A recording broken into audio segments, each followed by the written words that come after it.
ಕಲಬುರಗಿ ಜಿಲ್ಲೆ ಆಳಂದ ತಾಲೂಕಿನ ಪುಣ್ಯಕ್ಷೇತ್ರ ಮಾಡ್ಯಾಳ ಗ್ರಾಮದ ಶ್ರೀ ಶಂಕರಲಿಂಗೇಶ್ವರ ರಥೋತ್ಸವವು ಅದ್ದೂರಿಯಾಗಿ ಜರುಗಿತು. ರಥೋತ್ಸವ ಅಂಗವಾಗಿ ಶ್ರೀ ಶಂಕರಲಿಂಗೇಶ್ವರ ಪ್ರತಿಮೆಗೆ ಬೆಳಗ್ಗೆ 6 ಗಂಟೆಗೆ ರುದ್ರಾಭಿಷೇಕ ಹೋಮ ಹವನ ಕಾರ್ಯಕ್ರಮ ನೆರವೇರಿಸಲಾಗಿತ್ತು. ಸಂಜೆ 5 ಗಂಟೆಗೆ ಗ್ರಾಮದ ಉಮದಿಯವರ ಮನೆಯಿಂದ ಪಲ್ಲಕ್ಕಿ ಮತ್ತು ನಂದಿಕೋಲು ಮೆರವಣಿಗೆಯನ್ನು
ಗ್ರಾಮದ ಪ್ರಮುಖ ಬೀದಿಯಲ್ಲಿ ಸಾಗಿ ದೇವಾಲಯ ತಲುಪಿತು. ನಂತರ ಗ್ರಾಮದ ಒಪ್ಪತೇಶ್ವರ ಮಠದ ಶ್ರೀ ಮರುಳಸಿದ್ದ ಸ್ವಾಮೀಜಿಯನ್ನ ಕರೆತಂದು ರಥದಲ್ಲಿ ಕೂರಿಸಲಾಯಿತು.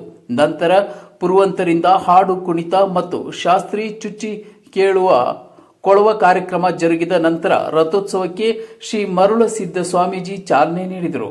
ರಥೋತ್ಸವ ಕಾರ್ಯಕ್ರಮ ಜರುಗಿದ ಮೇಲೆ ಗ್ರಾಮದ ವಿವಿಧ ಕಲಾ ತಂಡಗಳಿಂದ ಸಾಂಸ್ಕೃತಿಕ ಕಾರ್ಯಕ್ರಮಗಳಾದ ಕೋಲಾಟ, ಕುದುರೆ ಕುಣಿತ ಜರುಗಿದವು.